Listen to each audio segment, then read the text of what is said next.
Le champ de Navio. Le matin, quand j'ai cassé la croûte, je pouille ma blouse, je prends mon haut-zoué et mon bézoué, et puis en route. Je m'en vais comme un pouf sautesio, en traînant ma vieille pote Kirchigne, à force d'aller par Mont, par Viau.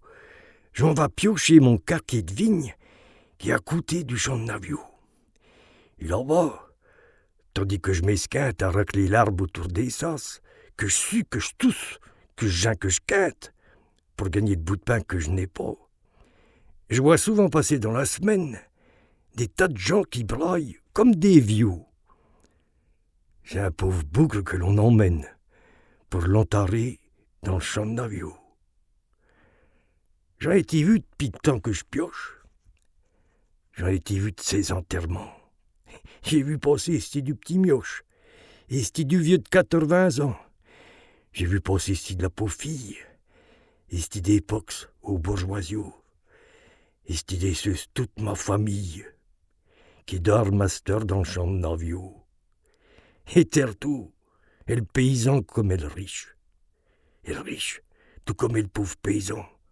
On les a mis à place sous le friche. C'est plus que du fumier à présent. Du bon fumier qu'engrasse ma terre. Et rend meilleur les vins nouveaux. Parce que c'est d'être propriétaire d'une vigne en contre le champ de Navio. Après tout, faut pas tant que je blague. Ça m'arrivera, et tout ça. La vie, c'est une arbre qu'on élague. Je ferai la branche que la mort coupera.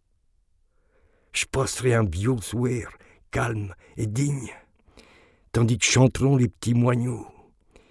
Et quand on me trouvera dans ma vigne, on m'emportera dans le champ de Navio.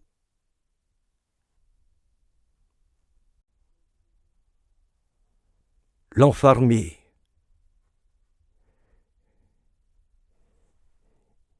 Je vis chez mes enfants parce qu'ils me trouvent berlaude. Ils me coupent du pain blanc, rapport à mes dents. Ils me donnent de la soupe, ben grasse et ben chaude, et du vin, avec 2 bouts de sucre dedans. Ils font du benaise autour de mon âge. Mais ça, c'est le médecin qu'on est cause, bien sûr.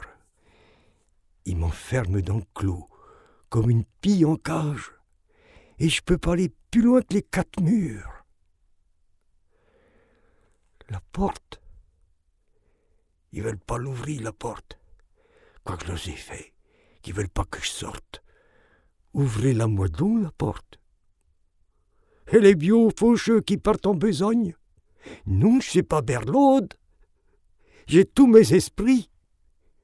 Je sais corps solide et j'ai forte pogne. Si vous faut quelqu'un pour gerber, venez me crier. Je voudrais bien aller au champ comme tout le monde. J'ai honte de rester comme ça sans œuvrer à cette heure qui fait doux et que la terre est blonde. Si vous me défarmez, c'est vous qui hériterez. La porte. Ils veulent pas l'ouvrir, la porte. Quoi que je leur ai fait qu'ils veulent pas que je sorte. Ouvrez-la moi donc, la porte. Et mon bio Jean-Pierre, qui est déjà qui fauche. Ils disent que je suis vieille, mais tu sais pas que non. La preuve, c'est que je s'écorce tellement gauche que je fais le coquelicot en disant ton nom. Va, je nous marierons tout de même et quand même, malgré que t'aies pas de quoi pour la dot que j'ai. Viens-t'en me défarmer si c'est vrai que te m'aimes, et courons acheter le bouquet d'orangers.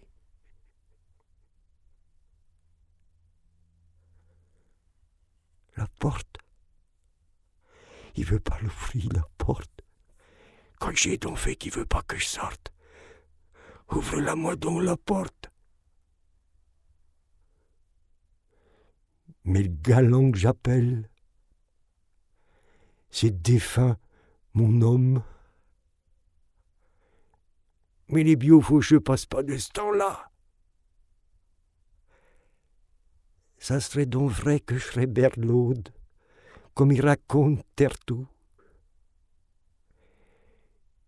Il fait du verglas.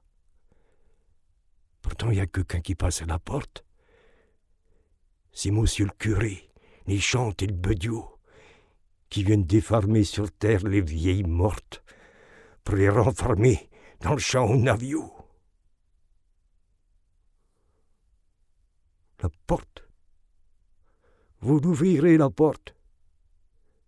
Et le jour de l'enterrement, faudrait bien que je sorte. On m'ouvrira que je dis.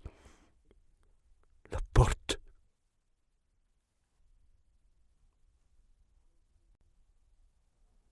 Les bornes.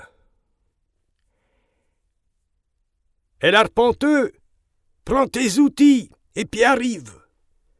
Elle vieux et défunt. Je revenons de sa messe de Wittive. Traîne ta chaîne et ton équerre de camp en corne.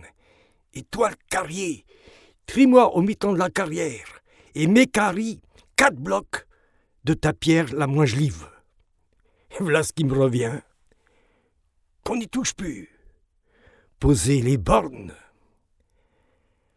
Là-dessus, l'héritier rentre en plein dans son avoir. Il renifle au-dessus d'une motte la qualité de sa terre. Il égerne une épi pour voir si le blé sera bio. Et il va se coucher. Ben heureux de se sentir dans sa pio, ben tranquille pour son blé, ben tranquille pour sa terre.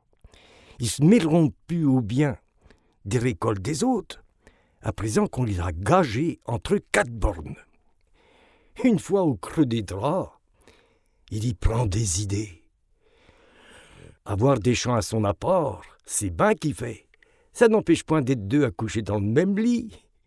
Jusque-là, j'ai connu que les filles à fumeiller. Les filles qui tombent sur le foin. Les filles qui ont les péquilles. À cette heure, je veux une femme à moi. Que les autres, ils viennent pas.